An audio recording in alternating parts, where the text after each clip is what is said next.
ఏమండోయ్ విన్నారా, మనం ఎప్పుడు ఉల్లిపాయ పకోడీయే చేసుకుంటాం కదా, అలాగే చాలామంది ఆలుగడ్డలు కూడా తినరు.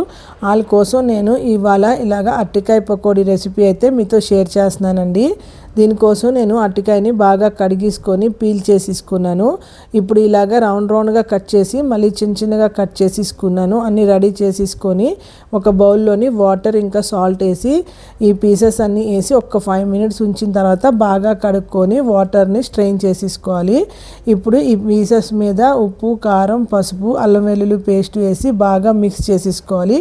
ఇవన్నీ బాగా మిక్స్ అయిపోయిన తర్వాత అందులోకి 2 స్పూన్లు శనగపిండి, 2 స్పూన్లు బియ్యం పిండి వేసి కొత్తిమీర వేసి బాగా మిక్స్ అయితే చేసుకోవాలి. అంతా బాగా మిక్స్ అయిపోయిన తర్వాత కళాయిలో ఆయిల్ పెట్టుకొని డీప్ ఫ్రై చేసుకుంటే పకోడీలు అయితే రెడీ అయిపోతుందండి. పప్పుచారు లేదు అంటే పప్పుతో తిన్నా కూడా టేస్ట్ చాలా బాగుంటుంది. లేకపోతే మనం ఈవినింగ్ స్నాక్స్లా తిన్నా కూడా చాలా బాగుంటుంది. ఒకసారి మీ రెసిపీని ట్రై చేసి నాకు ఎలా ఉందో కామెంట్ అయితే చేయండి. అలాగే నా ఛానల్లో ఇంకా చాలా వెరైటీస్ రెసిపీస్ అయితే నేను షేర్ చేశాను. అవన్నీ చూసి లైక్ చేసి షేర్ చేసి నా ఛానల్ని సబ్స్క్రైబ్ కూడా చేసుకోండి.